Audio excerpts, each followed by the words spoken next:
یا اس کے لیے فیورز یا واٹس ایور جو ہم سے ہو سکتا ہے، اس لیے کیونکہ ہمیں اس سے فائدہ ہے. دکھاوا ہے، ایک دکھاوا یہ کہ ہم کسی کی ہیلپ کرنا چاہیں، کسی کا اچھا کرنا چاہیں. ہمارے مذہب میں تو یہ کہا جاتا ہے کہ جی ایک ہاتھ سے دوسرے ہاتھ کو پتہ نہ لگے، لیکن ہم اس کا بھی دکھاوا کرتے ہیں. لا تبطلوا صدقاتکم بالمن والاذى، ضائع نہ کرو اپنی. یہ جو دکھاوا ہے ہر طرح کا اپنے مفاد کے لیے، اور میرے خیال میں وہ بھی اگر آپ کسی کا بھی فائدہ کر رہے ہیں اور اس میں بھی اپنے آپ کو ایگزیبٹ کر رہے ہیں، یہ دونوں کے بارے میں آپ ذرا بتائیے، کیونکہ یہ چیزیں بڑی، اب جتنا ہمارا میڈیا اسٹرانگ ہوتا جا رہا ہے اتنی یہ چیزیں زیادہ کھل کے سامنے آتی جا رہی ہیں. آپ کیا کہیں گی اس بارے میں؟ دیکھیے نصرت، اس کا جو واحد حل میری نگاہ میں ہے وہ ہے تھاٹ فل اسٹڈی آف قرآن. یعنی آپ قرآن کریم کو انڈرسٹینڈنگ کے ساتھ، اس کی تفہیم کے ساتھ اس کا مطالعہ کریں. تو قرآن کریم کہتا ہے کہ من یتق اللہ یجعل لہ مخرجا، جو تقوی اور پرہیزگاری اختیار کرتا ہے خدا اس کے لیے یجعل لہ مخرجا ویرزقہ من حیث لا یحتسب. انسان دوسرے کی خوشامد کیوں کرتا ہے؟ اس لیے کہ اس کے کچھ مفادات ہیں. اسے یہ ہے کہ جی، اور قرآن یہ کہتا ہے کہ جس نے اللہ کی اطاعت اور بندگی اور عبدیت کو اختیار کیا اور خالق کائنات کی اطاعت میں اس نے زندگی کو بسر کیا، یجعل لہ مخرجا، آخرت میں صرف نہیں، لائف ہیئر آفٹر میں نہیں، بلکہ اسی دنیا میں یجعل لہ مخرجا، آسانی کی راہیں فراہم کرے گا. وہ قرآن کی آیت ہے والذین جاہدوا فینا لنہدینہم سبلنا، جو ہماری راہ میں کوشش کرتے ہیں پھر ان کی راہوں کو ہموار کرنا یہ ہماری ذمہ داری ہے. اور خالق کائنات اس کے حالات کو خود دیکھتا ہے، جیسا کہ قرآن ہی کی آیت ہے، اور حکم دیا گیا کہ ہم اس کو ورد زبان بھی بنائیں اور اپنے اعماق وجود میں اس کو راسخ کر لیں. کہ آیت ہے افوض امری الی اللہ ان اللہ بصیر بالعباد، میں نے اپنے تمام امور کو اللہ کے سپرد کر دیا، اب کوئی ٹینشن نہیں ہے، میں ٹینشن فری ہوں. اور ان اللہ بصیر بالعباد، وہ میری مصلحتوں کو، وہ میرے مسائل کو، وہ میری اچھائیوں کو، میری بہتری کو جانتا ہے. جو وہ میرے حق میں فیصلہ کرے گا وہ میرے لیے بہترین ہوگا. تو اس آیت میں خالق کائنات فرماتا ہے جس میں یہ کہا گیا کہ اگر تم نے اللہ کی عبدیت، پرہیزگاری، تقوی، پائٹی کو اختیار کیا تو یجعل لہ مخرجا، ایک تو آسانی کی راہیں فراہم کرے گا، یرزقہ من حیث لا یحتسب، وہاں سے اس کو رزق عطا کرے گا جہاں سے اس نے کبھی تصور بھی نہیں کیا ہوگا. تو ہماری جو سب سے بڑی جہالت ہے وہ یہ ہے، لیک آف نالج اس کو کہیں، معلومات کی کمی ہے، کہ ہم یہ سمجھتے ہیں اپنی اگنورنس کی وجہ سے کہ اگر اس کی خوشامد کی، اس کی چاپلوسی کی، اس کی قدم بوسی کی، اس کی دہلیز پہ جبین عقیدت کو خم کیا تو ہمارے یہ مسائل کو خم کیا حل ہو جائیں گے. شاعرانہ بھی لگا جی، تو ہمارے مسائل حل ہو جائیں گے. مسائل کا حل اس ذات وحدہ لا شریک کے پاس ہے. میں نے ہمیشہ بڑوں سے سنا ہے اور میں نے اسے فالو کرنے کی بھی کوشش کی ہے کہ جس سے لا لگاؤ نا اللہ تعالیٰ پھر وہی اس کا صلہ ویسا ہی ملے گا. اللہ سے لا لگاؤ گے رزلٹ اللہ میاں دے گا. انسان سے لا لگا کے بیٹھ گئے نا، اگر یہ کام میرا کر دے گا، اس کی خوشامد کرو، تو بس پھر اللہ تعالیٰ آپ کو اسی کا ہی محتاج رکھتا ہے. ہی منہا، جس نے دنیا کا ارادہ کیا ہم اس کو صرف دنیا ہی دیتے ہیں، اور جس نے آخرت کا ارادہ کیا ہم اسے دونوں چیزیں عطا کرتے ہیں. اسی لیے قرآن کی دعا ہے ربنا آتنا فی الدنیا حسنہ وفی الآخرۃ حسنہ، پروردگار یہاں بھی اور ہیئر آفٹر میں بھی مجھے حسنات اور نیکیاں، وہاں کی خیر و خوبی اور یہاں کی فلاح و سعادت، وہاں کی نعمات اور یہاں کی سعادت، دونوں چیزیں میرے شامل حال ہوں. جی، بہت یہ انسپائرنگ تھا یہ ٹاک، اور بڑا امپورٹنٹ ٹاپک آپ نے یہاں پر کلیئر کیا. اسی نوٹ پہ ہم بریک لیتے ہیں. کچھ اور باتیں ہمیں ان سے کرنی ہیں، کچھ اور سوالات جو ہمارے پاس یوزلی آتے ہیں، جو آپ سوچتے ہیں کہ کوئی بھی جب مذہب کے حوالے سے ڈسکشن ہمارے اس فورم پہ کرے گا تو ہم ان سوالات کو یہاں اجاگر کریں گے. وہ سوالات ہیں جس میں ایک سوال انسانی زندگی کے حوالے سے. وہ کیا سوال ہے میں شیئر کروں گی خانم سے آفٹر دس بریک. نبیوں میں رحمت لقب پانے والا، وہ نبیوں میں رحمت.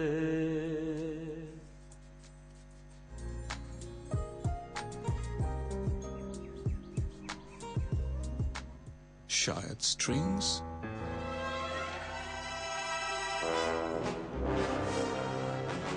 شاید ڈرمز، نہیں بہت زیادہ ہو گیا.